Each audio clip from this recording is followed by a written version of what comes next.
We're live from New Delhi. You're watching DD India Live, India's voice to the world. I'm Lipakshi Khurana. Coming up in the next 30 minutes.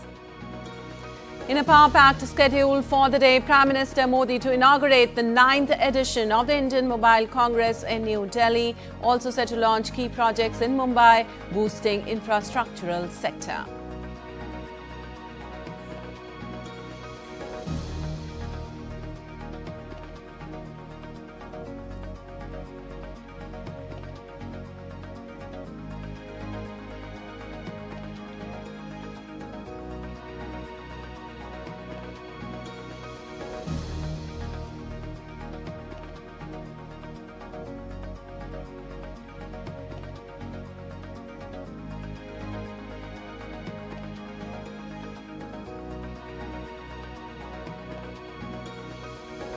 UK Prime Minister Keir Starmer visiting India for 2 days visit, economic and security cooperation on agenda to attend a 6th Global Fintech Fest in Mumbai along with Indian counterpart Narendra Modi.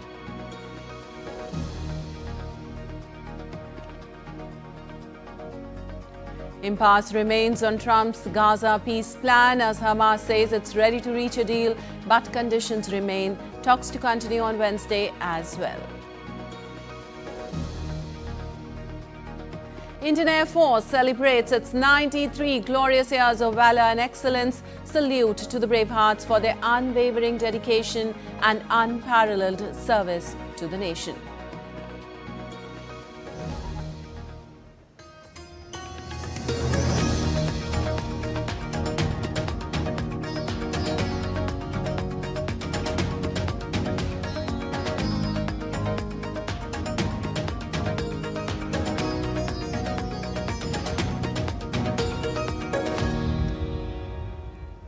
And on to the details now. Prime Minister Narendra Modi will inaugurate the Indian Mobile Congress 2025 at New Delhi's Yasho Bhoomi Convention Centre today, marking the beginning of one of Asia's largest technology and innovation gatherings. The event is being organised under the theme Innovate to Transform, highlighting India's commitment to leveraging innovation for digital transformation and societal progress. IMC 2025 will showcase the latest advancements in telecom and emerging technologies, bringing together global leaders, policymakers, industry experts and innovators. Now, more than 1.5 lakh visitors from over 150 countries, 7,000 plus global delegates and 400 plus companies are expected to participate. Over 1,600 new use cases across areas such as 5G and 6G, AI, smart mobility, cybersecurity, quantum computing and green technology will be showcased. IMC 2025 also underscores international collaboration with delegations from Japan, Canada, the United Kingdom, Russia, Ireland and Austria participating in the event. And UK Prime Minister Keir Starmer's first official visit to India begins from today. During his 2-day visit, Starmer, along with Indian counterpart Narendra Modi, will take stock of progress in diverse aspects of the India-UK comprehensive strategic partnership in line with Vision 2035 on Thursday. Now, both the leaders will also engage with businesses and industry leaders on opportunities presented by the India-UK Comprehensive Economic and Trade Agreement as a central pillar of the future India-UK economic partnership. They will also exchange views on issues of regional and global importance. The visit will build on the momentum and substance generated by the visit of Prime Minister Modi to UK in July this year. It will provide a valuable opportunity to reaffirm the shared vision of India and the United Kingdom to build a forward-looking partnership.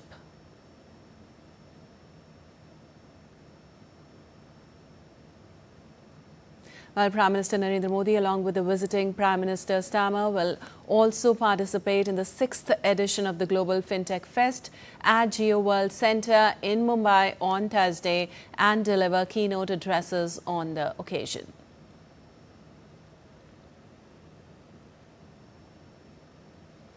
Well, Global Fintech Fest 2025 will bring together innovators, policymakers, central bankers, regulators, investors, academicians, and industry leaders from around the world. The conference's central theme, Empowering Finance for a Better World, powered by AI, augmented intelligence, innovation, and inclusion, highlights the convergence of technology and human insight in shaping an ethical and sustainable financial future. Well, this year's edition is expected to attract a footfall of over 100,000 participants from more than 75 countries, making it one of the world's largest fintech gatherings. Now, their participation underscores GFF's growing stature as a global forum for financial policy dialogue and cooperation. Also, during his visit to Mumbai, Prime Minister Narendra Modi will inaugurate the Phase 1 of Navi Mumbai International Airport, built at a cost of around 19,650 crore rupees, in line with his vision of transforming India into a global aviation hub.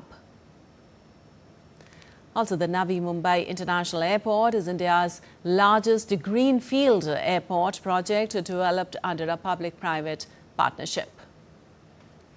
Also, as the second international airport for the Mumbai metropolitan region, NMIA will work in tandem with Chhatrapati Shivaji Maharaj International Airport to ease congestion and elevate Mumbai into the league of global multi-airport systems. NMIA will also be the first airport in the country to be connected by water taxi. Well, Prime Minister Narendra Modi will also inaugurate Mumbai's much-anticipated Metro Line 3. The Aqua Line is set to become fully operational, marking a major milestone in the city's transport infrastructure. Now, the 33.5-kilometre corridor, developed by the Mumbai Metro Rail Corporation Limited at an estimated cost of 37,276 crore rupees. It will be Mumbai's first fully underground metro line and one of the city's most ambitious urban projects to date.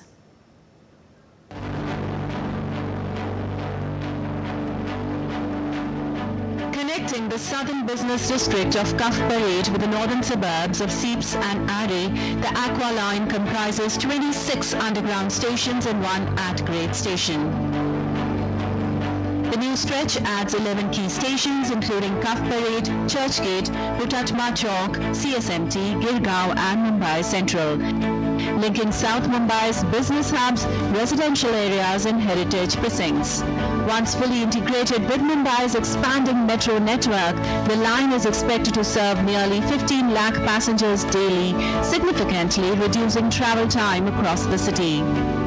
If you look at the entire project which is now getting completed, and once the entire connectivity to this project is completed, almost 13 lakh passengers will travel on it per day. But to begin with, that number won't be there. Slowly it will get built up. There will be substantial reduction in the travel time from Cuff Parade to the last station, which is RAJVLR. You can travel just in 50 minutes. So that's a substantial reduction in travel time if you go by route. Construction of the southern stretch posed considerable challenges due to South Mumbai's narrow roads, dense urban fabric and proximity to heritage structures. Despite these hurdles, the project represents a major step toward easing congestion and modernizing Mumbai's public transport network. This particular section which is getting inaugurated day after, that actually provides connectivity to the heritage district of Mumbai, and it is passing through areas like Girgaon, Kalbadevi, Grant Road, which are very, very thickly populated. So this one line which provides very deep connectivity to South Mumbai, which is the peninsular part of the city, which otherwise has no that way public transport connectivity, it is now being provided by this line. Mumbai commuters have welcomed the launch of the Aqua Line, saying it will greatly ease daily travel and offer a faster, more comfortable alternative to road congestion. The commute from Cuff Parade to the domestic airport will take just 45 minutes.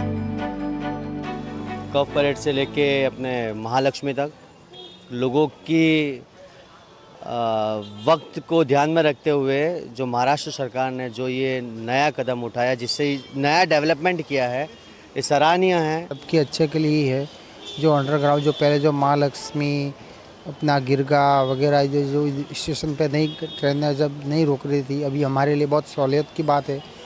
Metro की सुविधा हो गई है, underground से पूरी हो गई है, तो उसके वजह से एयरपोर्ट जाने के लिए काफ़ी इजी हो गया है। तो 1 घंटे के अंदर हम यहाँ से एयरपोर्ट पहुँच सकते हैं। Designed with commuter comfort in mind, the Aqua Line offers women-only coaches, priority seating for senior citizens and persons with disabilities, as well as advanced CCTV surveillance for enhanced safety. Mumbai is getting redefined, and commuters, passengers of all strata of societies will have an option now to leave their four-wheelers and travel smoothly in a more convenient way, and leaving the city more air to breathe. With camera person Aditya Kasare, this is Shyama Mishra for DD India, Mumbai. Well, India's Commerce and Industry Minister Piyush Goyal continues his 2-day Qatar visit with meeting his counterpart Dr. Ahmed bin Mohammed Al Zayed.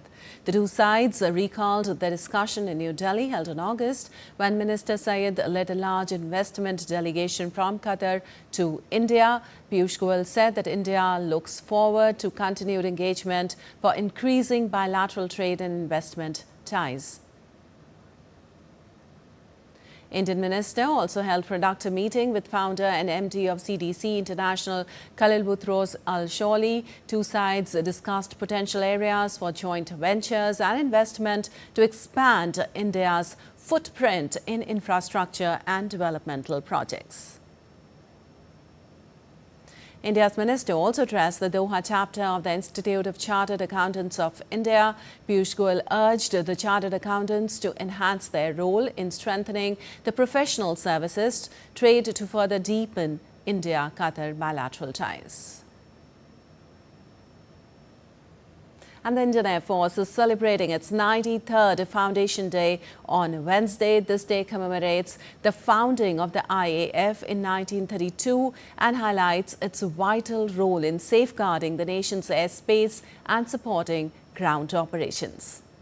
Well, since its inception, the Indian Air Force has played a crucial role in defending India, participating in all major conflicts and contributing to disaster relief and humanitarian missions. As one of the world's most modern and powerful air forces, the Indian Air Force operates a diverse fleet of fighter jets, bombers, transport aircraft, helicopters and advanced missile and radar systems.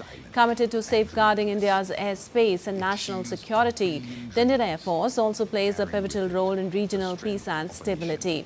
Well, this day is also celebrated to honor the sacrifices of the Indian Air Force personnel and to showcase the advancements in the country's air defense capabilities.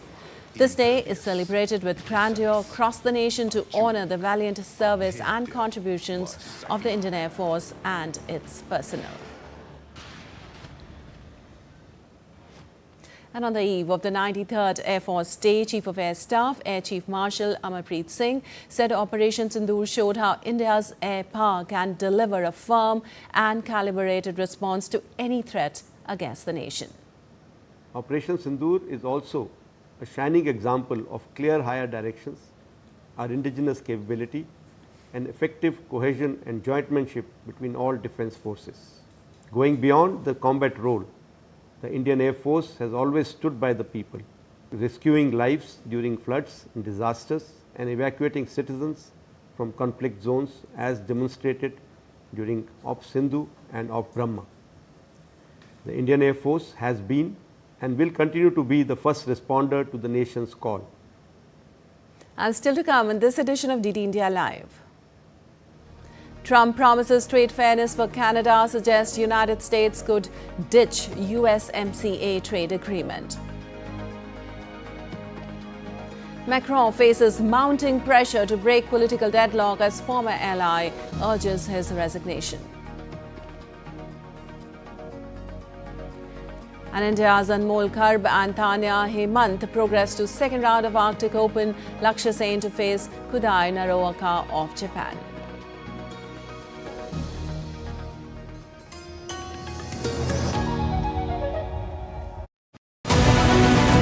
This week on Defense Dynamics, Pakistan feels the pressure. India's top brass delivers a unified message. From the Air Chief's confidence to Defence Minister's warning and the Army Chief's strong words on terror. India's Air Chief on 5th generation AMCA and new fighter options. And a closer look at the Army's AK-603 air defence upgrade under Mission Sudarshan Chakra. Catch it all this Wednesday at 8 PM IST only on DD India.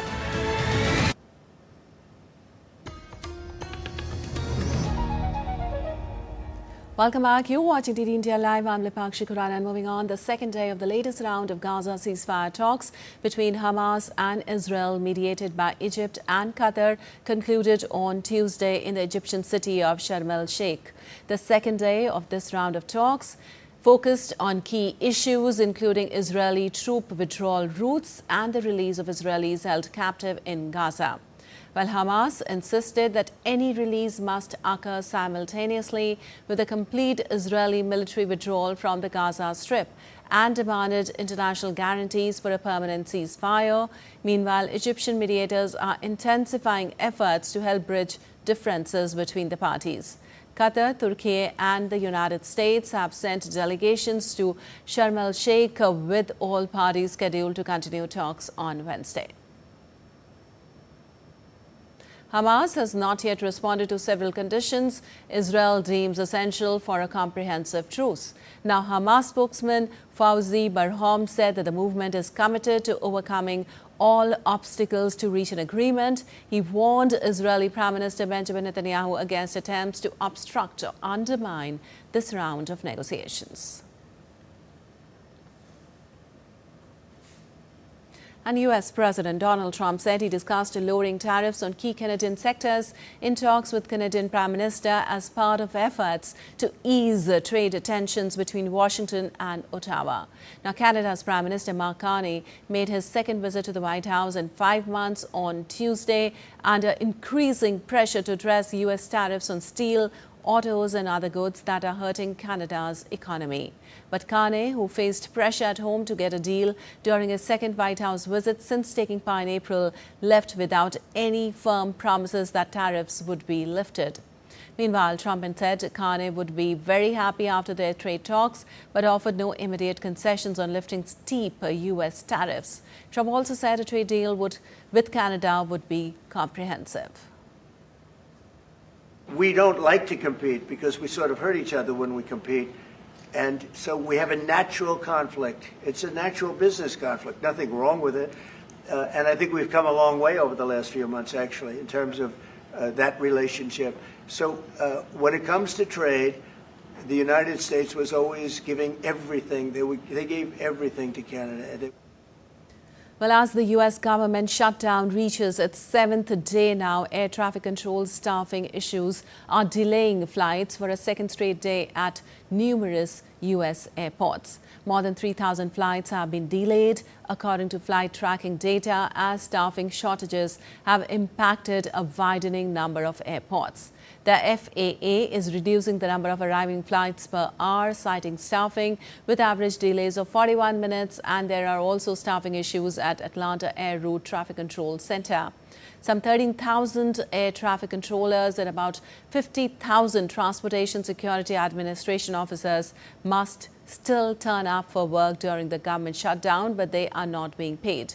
Controllers are set to receive a partial paycheck on October 14th for work performed before the shutdown.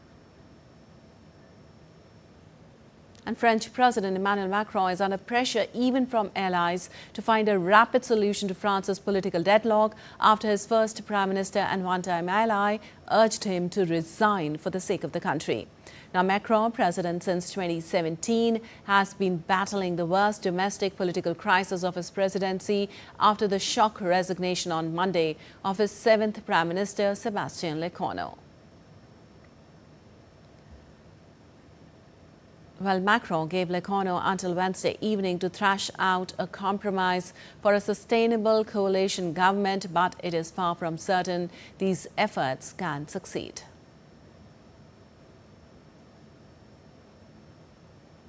Well, if this fails, one option is for Macron to dissolve parliament and hold snap legislative elections in the hope of having a more workable makeup in the legislature. Macron Tuesday evening held talks with the speakers of both the upper and lower houses of parliament and set an aide asking not to be named. The purpose of the separate meetings was not made clear, but the president is obliged to consult both speakers if new elections are planned. And Ecuador's President Daniel Noboa emerged unharmed from a gun attack on his motorcade on Tuesday. Daniel Noboa was opening a water treatment plant in central Ecuador when his convoy was set on by hundreds of protesters. Noboa's car was surrounded by a group of around 500 people throwing rocks as he approached the event in Canar Province. Environment and Energy Minister Ines Manzano formally filed a report of an assassination attempt against Noboa, adding that signs of bullet damage were found on the president's vehicle. The president was not hurt and 5 people have been detained. Ecuador's president signed the executive decree eliminating subsidies in mid-September, and his government declared emergency measures in several provinces to maintain order. And some more news from around the world now. The University of California, Berkeley honored physicist John Clark after he won the 2025 Nobel Prize in Physics alongside Michel Deverett and John Martinez for experiments showing quantum physics in action. The groundbreaking work with superconducting circuits proved that quantum effects can influence everyday objects, opening the door to next-generation digital technologies. In southern Vietnam's Cà Mau province, a new biotech-based zero-discharge shrimp farming model is transforming aquaculture. Rated excellent by the Provincial Science Council, the system recycles wastewater, cuts costs and boosts shrimp growth, setting a sustainable example for the country's leading shrimp farming region.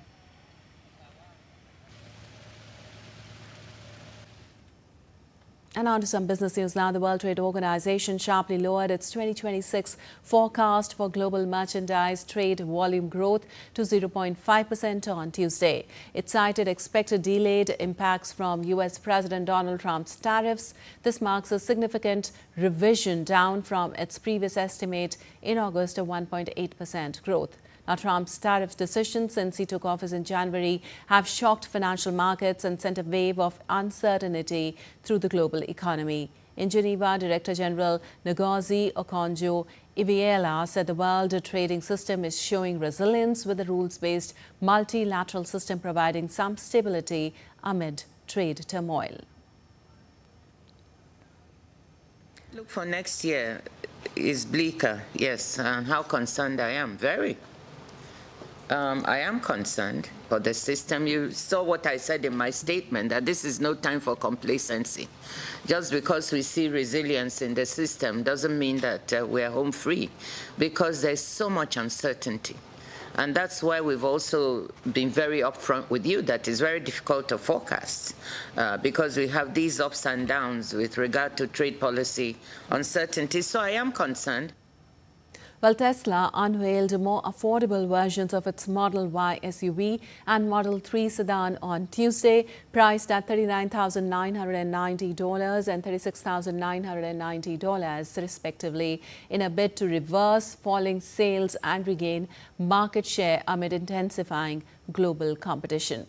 Now, the standard trims offers 321 miles of range but reduced features, dropping auto steer, rear touch screens, seat heating and the Model Y's LED light bar with textile seats replacing luxury finishes. Deliveries are set for December 2025 to January 2026. Elon Musk's move comes as US EV tax credits ended, temporarily boosting sales, and Tesla faces slowing demand abroad. Affordable vehicles are crucial to achieving Musk's ambitious 20 million vehicle decade goal, funding near-term revenue growth and sustaining the company's long-term pivot toward AI, robotaxis and humanoid technology. And in sports news, India's young shuttlers Anmol Karb and Tanya Hemant progressed to the women's singles second round at the Arctic Open badminton tournament on Tuesday. Anmol produced a gritty show to edge out Lin Xiang-Ti of Chinese Taipei in a 3-game marathon. Anmol will next face Wen Qi-su of Chinese Taipei. On the other hand, Tanya notched up a win over Huang Qingping. She set up a second-round clash with Ratchanok Intheon of Thailand. In mixed doubles, Dhruv Kapila and Tanisha Crasto outplayed France's Lucas Renoir and Camila Pognante in just 23 minutes to enter the second round. Meanwhile, India's star shuttler Lakshya Sen will begin his quest for the Arctic Open title on Wednesday. Lakshya is set to face a tough test in the first round as he will clash with 5th-seeded Kudai Naraoka of Japan. And Heather Knight helped England narrowly avoid an upset against Bangladesh in the ICC Women's ODI World Cup group stage match on Tuesday. England's spin department restricted Bangladesh to 179 despite Shobna Mastari's spirited half-century. Sophie Ecclestone was the standout bowler as she returned with a figure of 3 for 24, while chasing England found themselves in a tough spot at 103 for 6 in the 30th over after skipper Nat Brandt was dismissed for 32. Heather Knight rose to the challenge and dug deep to score a match-winning 79. Her efforts ensured England walked out of the stadium unbeaten in the tournament. All right, that's all for this edition of DD India Live. But let us know your thoughts on the news of the day. For those on the go, you can get all the latest news and updates from India across the world on the DD India mobile app. The app is available on both Android and iOS platforms. Scan the QR code on the screen to download now. We'll be back with more news as it breaks here on DD India. I'm Lipakshi Khurana from all of us here in Delhi. Thanks for watching DD India Live.